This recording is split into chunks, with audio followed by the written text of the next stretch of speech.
All right, joining us now. He's the father of the young man we mentioned earlier, Horace Lorenzo Anderson. He was murdered in Seattle's CHOP zone, autonomous zone, or summer of free love zone on June the 20th. Horace Lorenzo Anderson Sr. is with us, along with a family rep who is the executive director of Not This Time. Andre Taylor is with us. Sir, I speak for everyone I know watching this program tonight. We are so sorry for the loss of your son. And I don't know how I'm a father who has a son that's 21 and a daughter that's 18, right around the age of your son. And this happened, 10 days ago, and the city still didn't do anything to protect its citizenry. Your thoughts, sir? I think they should have just been, man, it's incredible. You know, my son's 19, you know, they should have did something about this a long time ago. And I don't, you know, like I say, I understand Black Lives Matter and everything was going on and everything, but that's not my movement right now. My movement is let them know that was my son. That's right. You know what I'm saying? Horace Lorenzo Anderson was my son. That I don't know. I'm not with all this, whatever's going on. Politics or none of that. None of that. I don't know nothing about that. I don't even know nothing about that. All I know is this is my son, and I love him, and I've been having him, man, it's been my son, and this is incredible. And I don't know, that should have been done a long time ago. He has a concern about yes, the fact that he was never, no one ever came and spoke to him. Nobody ever. I never talked to, only way I found out, I seen my son the night before he passed away. He was on the couch. I seen him, and he was like he was about to go to sleep. I seen him. I laughed at him. We tickled a little bit. He stayed with me all day, you know, because he stays with me anyway. That's my guy. And we laughed, and I said, I'm going to sleep. I went to sleep, and only way I found out was just two of his friends, just two friends that just happened to be up there, and they came and told me they weren't even from Seattle. Now, mind you, I haven't heard the police department, they never came. My son's address, his ID, him personally, you know, him as a person, he still had, somebody should have came, knocked on my door, and still to this day should have been like, coming to talk to me and let me know about my son. To this day, I don't know nothing. I'm just still sitting here. I haven't heard nothing from nobody. Ain't nobody contact me. You haven't heard from the mayor? You haven't heard from the mayor? You haven't heard from the governor? You didn't hear from anybody? I haven't heard from the mayor. I haven't heard from the police department. I just now, recently, just because we went on TV, they reach out to me and let me know what they're doing now. But my son's been, you know, he's been deceased now for, what, two weeks, somewhere in there? I don't even remember. I'm just so, my days is like, every day is like every day. It's the same day. So it's like, I'm confused, and I'm, you know, but I understand that, you know, whatever's going on. But even at the time, even when my son passed away, when I went to the hospital, there was no detectives there. There was nobody there, no media there. There was nothing. He was nobody. He was just like, we was just there, and we just sat there, and I said, man, why are we sitting here? There's nobody else here. It's like they didn't care. It didn't matter. I haven't heard from the mayor. I haven't heard from the police department. I haven't from no city and nobody. Nobody. Only thing I heard from is what you guys is hearing from me now. That's it. You know, I saw this picture. Yeah. Then I looked for the video. This is a picture of you I'm holding up. It was in the Daily Wire. And what I see in this picture, if we can pan in close, if we can't, I understand. What I saw in this picture was a fellow father with a son around the same age as my son and about the same age as my daughter. And then I read the article, and I read what you said. And you actually said, you're not sleeping. You could see my eyes. I've been crying. I'm trying not to cry on TV. And then you went on and you explained how you could not understand how they allowed this lawlessness to go on. Now you're taking it to an entirely new level. Nobody had the decency to call you, and I assume you heard the mayor out there calling this the summer of love, and the media reporting it as a festive zone and one big block party. Yeah, to this day, right now, they still haven't called me right now. I've been on TV. They still haven't called me. Nobody hasn't called me, and they haven't reached out to be like, my condolence. Nothing. I don't understand. I never understood. You know, all I know is now they're acting now. This is today. This is 3 weeks later. If I would have never even came on TV, that would still be going on right now. Let me just say, Hannity, I don't want to make this no kind of political statement or political situation. You can say really anything you want, that, sir. Sir, you can say anything you want on my show. Yes. You can criticize me. I don't care. Well, I want this to stop. I don't need to criticize you. You were very gracious. You was very gracious in offering your condolences if nobody else have. Yes. You offered yours, and that's not a political statement. Yes. You compared his situation to your own with your daughters, and that's big. That means something, and I appreciate you for that. But what I don't want to do is get into who's this and who's the fault and who that, because we don't really know. CHOP, I believe, should have been dismantled at least a week before. Yes. When the first violence happened, we should have looked at it a little differently. And that wasn't done because I understand navigating in a time in our country that for the George Floyd situation, people were a little bit hesitant on how to act and not to be the one to feel like they're trying to put down young people's voices. And so I understand that as well. I just want to let you know personally, beyond all the politics, that I appreciate how you reached out to Horace and you said how you understood his condition. I think that's real big of you, and I appreciate that too.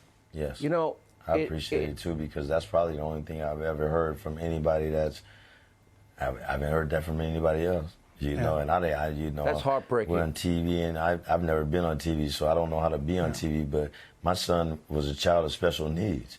He was born at 25 weeks. You know, so you know they compare him. They trying to want to put him this, do that, but you know he was a child. He had you know, developmental delays. You know what I'm saying? So he's easily to manipulate. You know, you can tell him something. Come on, he'll come on. You know, he's one of those type of child. You know, so that are very influenced by others. Yeah, easily influenced. You know what I'm saying? Easily. He was sitting on my couch. I went to bed. I seen my son. When I left that night, I'd seen him. I came home. I seen him. I went to, man. I seen him, and I just said, "I love you, man. I'm going to sleep." And you know that everything else just seems like a blur. Yeah, I don't even. Man, I'm numb. I'm still numb today. I got to bury my son tomorrow.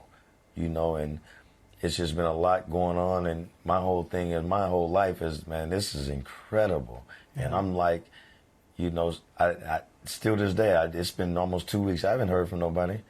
Has nobody called? They still ain't nobody called me or try to find me. And his ID is my ID, so his number is my number. So they can. It's easy to come for the detective and say, "Hey, excuse me, knock on my door. Excuse me, let me tell you what happened about your son, let me. I don't know nothing." I had to find my son. They wouldn't even let me see my son that night. It took me a whole week before I can see my son. And then let me just say, Mr. that Anderson, he's in hang trauma on. right now. Mr. Anderson, yes. You weren't allowed to see your son for a week? Please, they wouldn't let me. I went to the hospital, and they said that we couldn't see him. They just said we couldn't see him. There was, now, you know, when I go there, I'm going there, I'm looking for a detective, somebody tell me something. But when I get there, there's nobody. I mean, the hospital is blank.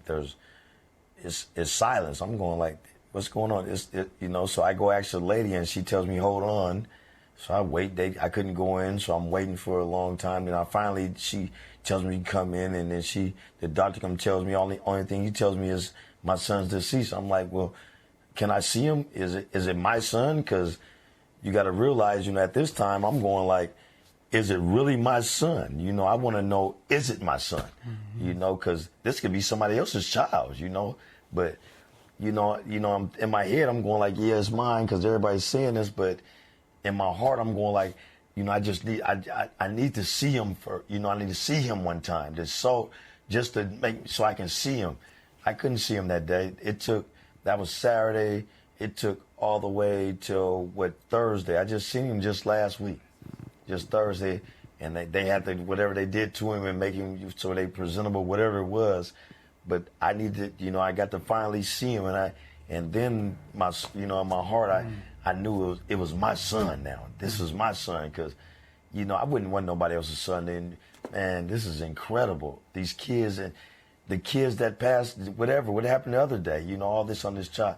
Man, this is incredible. These are kids, man. I'm 50 years old. Man, these are kids, man. They should have been stopped this a long time ago. It's starting to get, excuse me, but it's getting to a point, where, it's getting. Gotcha. I'm so sorry. Just really. I'm so sorry, Mr. Anderson. I can only say this as a dad. You want to break Sean Hannity? I'm a pretty tough guy. That will break me. What you've been through. Somebody did ask for this, and they need to come talk to me, and somebody need to come tell me something, because I still don't know nothing, and somebody need to come to my house and knock on my door and tell me something. But, I don't know nothing. All I know is my son he got killed up there, and he's just a 19-year-old. No, that's Horace Lorenzo Anderson. That's my son, and I loved him, and that was my son.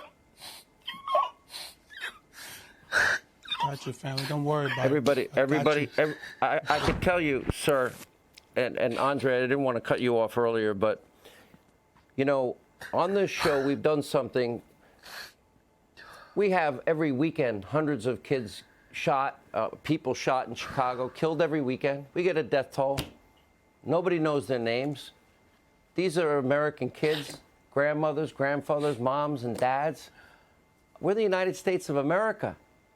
We can fix this. We don't fix this.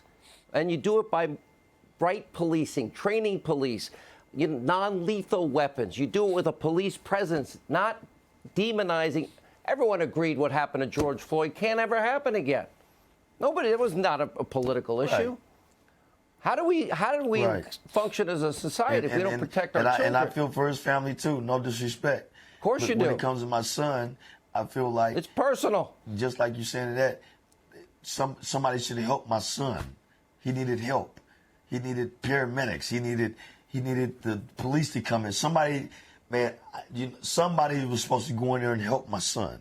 Can I play you something, sir? Just anybody helping him. They should have came in there and helped my son. And even after that, still, I need to, let me know. I shouldn't know from some little kids. I should have somebody, I'm 50 years old. Somebody should have knocked on my door and said, man, we need to sit down and talk to you and let you know what's going on. Because I still don't know what's going on. I'm hearing from YouTube and I don't know nothing. I don't know nothing. All I know is my son's dead, and I don't know nothing, and I'm still trying to figure out answers so I can sleep. I don't sleep. My kids don't sleep. I can't even stay at home. My kids don't even, they feel like they're unsafe at home now. So I've been buying motel rooms, and I don't have that type of money for this. I'm not, I wasn't prepared for this. You know what I'm saying? So I just, I'm blessed that my son, my auntie, she blessed me, and his mom, we all came together and we got, to bury him. But other than that, I don't have answers. You know what I'm saying? This is my son. Somebody need to come talk to me, man. They're not talking to me, man. And I understand that Black Lives Matter, but that's not what was going on here. I didn't see that. That ain't what I see. Does his life matter? Yeah. He's somebody. Yeah, he's somebody, and I'm his dad, and I need answers, and I demand it. I refuse not to, man. I will not lay down. I'm hurt, but I'm trying. I'm just trying. Whatever. I'm trying to pull myself together, and I apologize for crying. Because I just I don't know how to. I'm trying to pull myself together. I'm not really. This TV is not my thing, but sir, you have nothing to apologize. Somebody need to come. Somebody need to answer this. Somebody tell me something. Yes, sir. Andre. Yes. Mr. Taylor, you wanted to say? No, I was asking, did you say something? You said you wanted to play something or something? Well, first of all, all of the violence in all of these cities. I've been scrolling names of the people don't hear of in Chicago, 4,000 from 2009 to 2016, 4,000, almost 4,000 dead, thousands and thousands more shot. They just like our statistics. I scroll the names sometimes, like I'm doing it right now. And then I watched this video, Mr. Anderson, of the night that your son was shot. I can't believe they didn't tell you. I can't believe nobody's called you. I'm stunned by that. I can't watch it. And you have a funeral tomorrow? Yes. For your son? Yes. I mean, tomorrow, the funeral's tomorrow if I could do son, anything yes. for you and your family, I will do whatever you need. I will donate any amount of money you need for all of this. This is just outrageous to me. My thing is, I will be gladly glad to do it. I appreciate all donations. You know what I'm saying? But my thing, it isn't about the money. I know. You lost your son. No, I got it. When I wake up in the morning, I look for my son in the morning. He's not there no more. You know what I'm saying? It's like I go in there, I'm kissing a picture. You know, so he's not there. I understand. It ain't even about the money. It's just like, man, somebody, man, something needs to happen. If it's changed, then let's change something. Then let's figure out the change. Then let's do it now. Let me play the tape. Let's don't wait till tomorrow or the next day. Yes. This is the night that your son was shot. The police had to beg. The paramedics had to beg. Now, somebody's shot, somebody has a heart attack or stroke, seconds matter to save lives. They had to actually beg to get into the summer of love zone that the mayor out there calls it, to offer and provide assistance. I want your reaction to this. Please move out of the way so we can get to the victim. All we're trying to do is get to the victim and provide them aid. Please allow us to get fire into the area to provide them aid. They had to beg to go in as police and medics to offer aid to somebody who's shot that turns out in the end to be your child. And by the way, you never have to apologize. Every single parent watching this show right now, I promise you, they identify. I don't know the pain, but I know if you want to break me, you hurt your kids. And you have nothing to apologize for, sir. So let me just say this, Sean. Yeah, let me just say this, that that video you played is very... I've never seen it anyway. No, me neither, but I'm saying the fact that you're hearing officers pleading with people at the CHOP area, which is why Horace spoke to that the first time he did any media at all, and said that his beliefs were, as mine were, that that place needed to come to an end. And CHOP had an incredible opportunity to do something really great, and to see how it ended with violence and 2 people being killed there, a 16-year-old, 14-year-old fighting for his life right now is really, like, that's the really saddest story about what happened with CHOP. And I'm hoping that we all could learn from what has happened here. I think our country still has an incredible opportunity to do something real big at this time with policing, with bringing all of our people together as we have done in Washington State, and being the first and only state with a police accountability law. I think we still have an incredible opportunity to unify in some capacity, and let's hope that George Floyd's death will be that unifying factor, and that's what I'm hoping for all Americans across the board, whether we be Republicans and Democrats. I'm not really concerned about that. I'm really addressing the American spirit and things that we have overcome as a country before, and things that we will likely overcome as long as we have some unification.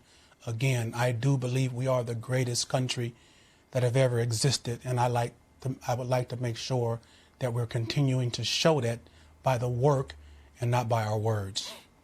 What both of you are saying tonight is beyond powerful. I happen to be a Christian. I could be a better Christian. I know all my faults and failures in life, and Christians say they want to be forgiven. Kind of as a misnomer among other people. But if you believe that, and you believe we're all children of God, and I believe that too, and yet we are on a very fundamental level. If we don't create safety and security, and we don't give kids a proper education, I mean, we spend more. The 3rd highest per capita spending city in America is Baltimore for kids in school. and they have 13 high schools, and not one kid is proficient in math. And then I look at the violence every weekend in Chicago, and then I look at what's happening in New York City tonight as we speak, and then I look at what happened to your precious son, Mr. Anderson. And I'm listening to what Andre's saying, Mr. Taylor's saying very closely. And we can protect people. New York City showed us how to go from 2,500 murders a year to 500. That's 500 too many. But there are things that we can do to make this a safer country. And I don't think all cops are bad. I actually believe 99% are good. And you get that one bad cop, like in the I got a friend that's a police officer. You know, a friend. One of my friends, a police officer right here in Seattle Police. He works for the Seattle Police Department. You know, he's a good friend of mine. You know, played basketball with me and everything. He knows me when he sees my face. He's gonna recognize me when I see him. You know, but I know he's doing his job. So this doesn't have to do with just specifics. It just has to do with my son needed help, and I don't feel like they helped my son. Didn't nobody help my son? Ain't nobody still, they haven't reached out to, you know, I feel like he doesn't, if without this, he would just be nobody. He's just, it doesn't matter. He's just another guy, just another child just swept up under the rug, and that's it, and forgotten about. So, Sean, can I say something? And I know this is your show, but I recognize something that maybe I haven't given you credit for before. I don't, because I don't like being in politics on no half, whether it's Republican or Democrats. But let me just say something. I've seen you before. You are a very popular figure. I've seen that. I've seen you on your show. Take command of your own show. You have a right to do that. But to be as gracious as you have been today makes me feel like you are being a better Christian. Makes me feel like, you know, it gives me a different type of hope just to really showcase what's inside of you and what I want to believe that's inside of you. You know, I don't want to just say things just to be saying it, but I often want to give credit where credit is due, no matter on what side anybody Taylor, is on. And I just want to thank you for that. I don't ever want to have to interview another Mr. Anderson or you again on this issue. This is not politics to me. Let's just look at the fundamentals. Put R&D, liberal, conservative aside. How about we protect America's treasure? Horace Lorenzo Anderson Jr. was 19 years old, and he's America's treasure. And we didn't protect him. Yeah, our and kids. We couldn't even offer him aid. And then you got a double whammy. Yeah. Nobody even called you. I'm stunned. Our kids is our future. Without our kids, there's no future. Without the kids, right. Without kids, there's no future. You know, You're right. I wouldn't. And I mean, somebody's kids did this to my son. I look in that camera. I wouldn't wish this on nobody else's kids, man. This is incredible. You know, and I'm being a Christian now in my heart. That's what I'm trying to be. I'm being more Christian in my heart and be like, Lord, just bless me and so I can be strong with my family, with my kids, you know. But, you know, whoever's looking in this camera, they see me and they see my face. If your kids are involved, you know, you figure that out. You know, you take them in, you do that, you know. But that's in God's hands now. Everything's in God's hands now, and God's going to take care of it. I feel like that's what God's going to take care of me. And he's going to take care of my son, and everything's been good.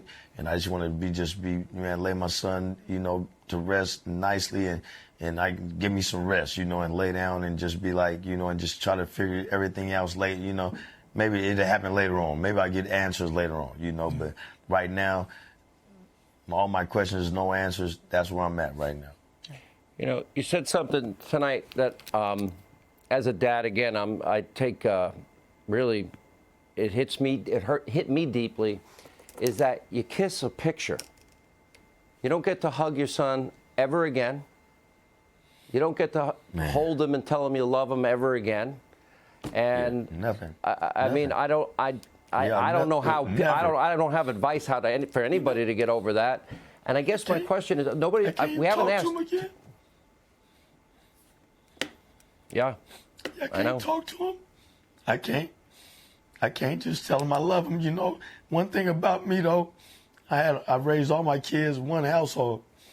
all my kids. I had the privilege to be able to raise all my kids, you know. So they've been with me. So the rest of my kids, they still stay with me, and I got a chance to raise him. God gave my son to me at 2 years old, and I've been raising him since 2 years old the best I can, you know. And you know, kids, they do what they do. My thing in life was, I can't teach. All I can do is teach you how to live. I couldn't teach him how to die because I ain't never died before. So I don't know how to teach my kids how to die.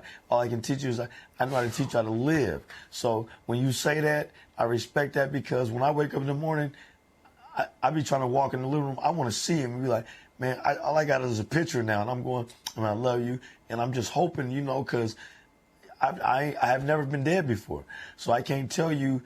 You know, hey, he's dead. He can hear you. You know, we say this and we believe in things because that's what we're supposed to believe in. God, we believe in everything. But I've never been dead, so I'm hoping that he hears me. Because even before he passed away, one thing I always tell everybody, I tell my kids every day, I love you.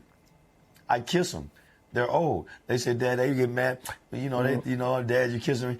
I kiss you. Dad, quit kissing on me. It don't matter. I love you because that's my love that I share, because that's one thing I can say. He knows that I loved him. You know what I'm saying? Because I always, and he got a sister, he got family behind him that really loved him, that, man, they really loved this, man. He was the blessing, man. It was just incredible. He was an incredible blessing, and everybody loved him, and that was my son. And I can't tell him no more, but if he can hear me now, you know, I love you, son, you know, with all my heart. You know, I talk to him in the morning in the showers. I tell him, man, I just wish that you would have just stayed home that night. You know, if you know how you rewind stuff, you know, you can't rewind. This is something that I never thought. You know, I seen George, you know, Floyd, and I seen all these other kids, and I said, that's terrible. You know, that's terrible. You know, even what happened just recently. You know, that's terrible. When you look at stuff, and you never think that it would be you one day. You know, the camera look at you, and you now the camera's looking at me like, this is unbelievable. Like, this is me. Because, you know, I tell my kids I love them. I raise them right. He's been playing football since he was 6. I coach football. He changed my life around. You know, my life just, you know, I don't do nothing. All I do is, man, I cook home-cooked meals for my kids every night. And we were, you know, I've been knowing him since we were younger. I mean, we ain't saints. Yeah, I ain't the best. You know, I mean, I come from a checkered past. He comes from a checkered past, but we changed our lives. Yeah, for my son. For the good. For all my kids, that my life's different. We changed our life, and to encourage other youngsters that might be in the same situation that we were in, that you don't have to be defined by your mistakes or by your past. I mentor other kids. I've been a mentor in other schools. I coached football for 8 years. You know, this is what I do. I work with the community anyway, within my community. I don't go too many communities because I don't go that far, but within my community, I always work with the kids and just be like, because they know who I am. So this kind of hit kind of hard. I'm like, well, you know, what about me? It's like, like everybody forget about you. Like, man, like, you know, life's just incredible. You know, it's just. Hannity, what do you think? What are your last thoughts, Hannity? We don't took over your show. I apologize. No, I'm going to tell you what my thoughts are, Mr. Taylor. I just heard Mr. Anderson describe what I think is the most. None of us are perfect. We're all sinners. All have sinned and fallen short. I believe that. I'm guilty. And what I hear when you talked about, Mr. Anderson, that you hug and you kiss your older children, and you coached your son, and you brought them up right. You're not perfect, but you did everything you could, and you hug them and you kiss them and you let them know you love them every day. I hope that my kids feel the way I feel about you as a father, because you sound like an amazing, amazing father to me. And that just what makes this that much harder. You know, you can't kiss a picture. You're right, what you said, it hurts. And I honestly, the worst part is and I do believe in an afterlife, I really do. But the time between now and then, you won't see your son, and this doesn't have to happen. We can do better than this. I know some people would turn this into a gun debate or this. No, just simply every city needs to create a zone. We'll call it a safe and secure zone so that every child could have a childhood and have coaching and have parents that hug them and love them and don't have to worry about drive-by shootings and worry about gangs and worry about drug dealers and worry about all these other things that we should all as Americans agree on. And I think with the amount of money we spend on education, more than any other country in the industrialized world, we can create a ladder so every child can pursue happiness. You know, the Latin phrase for education is educare, to bring forth from within. Well, that means God put it there, and we just got to bring it out of every son and daughter we have. And you know, these are our treasure, America's treasure. And you are describing, I think, the perfect parent that loves to kiss and love on his children and be there for his children. That's what I hear. And honestly, I tip my hat to you. And the fact that that you can share all of that, it is beyond powerful to me. You know, you're right, Mr. Taylor. I talk a lot about politics, and I believe it with all my heart. But if our politicians can't agree on one thing and can't fix one thing, and that's safety and security, they have failed in their job. And if I don't care what party you're in, if you don't support safety and security and a good education for our children, get out of the way, because America can do better than that. Let me add one to that. Let me add one to that. Safety, security, and accountability. Amen. All those run hand in hand. We can't have one without the other. And family. Yes. Because that's family, it. That's you're all right. based on the world. I don't care. If you don't have family, you have nothing, man. Because it's all based on family. I live off, my whole life is based on, I'm 50 years old, so my whole thing is my kids, family. I just want to, you know, it's family things, you know. So in the end, when it's all said, it's family. You know what I'm saying? It doesn't come with politics. That don't come with nothing. That's just right. come with, you can't, you know what I'm saying? It's real. So when it's family, it's just, that's family. And that's it. You know, family, when you say family, man, that's it. That's your heart, you know, and that's my family. That's my son, and I'm going to love him forever. You know, we're going to love him forever. Like you say, we can't talk to him, but I still talk to him. You know, I do my own talking. You know, we have our own conversation now. Talk to him. Yeah, I'm always, because that's in my heart. But I just want the world to know that that was my son. I understand Floyd and everything. I'm with Black Lives Matter. I'm with all that. That's cool. I appreciate that. But it's just certain things that should matter outside of that we got to put a stamp on to say, hey, certain things. These are children, though, too. Remember, these are children of God.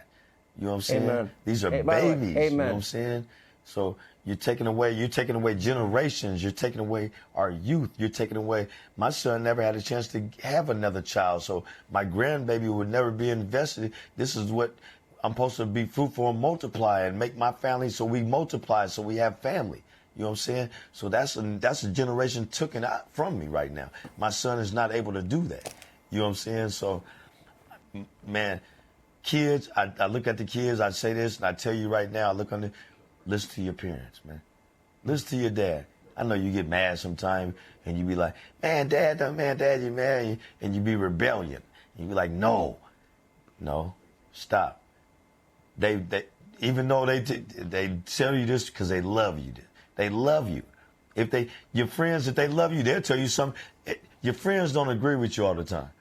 A good friend never agree with you because he knows when you're wrong. He say, no, you're wrong now. You know, if you're wrong, I'm wrong. You know, so as kids, we got to, you know, I understand kids, you be like this. Your parents are the number one thing in your life. Never, ever, ever go around that. Amen. Talk to your parents first. Your mom and dad knows everything before anything. You know what I'm saying? If you feel like mom ain't right, well, go to dad. Somebody, they got to. That's your parents.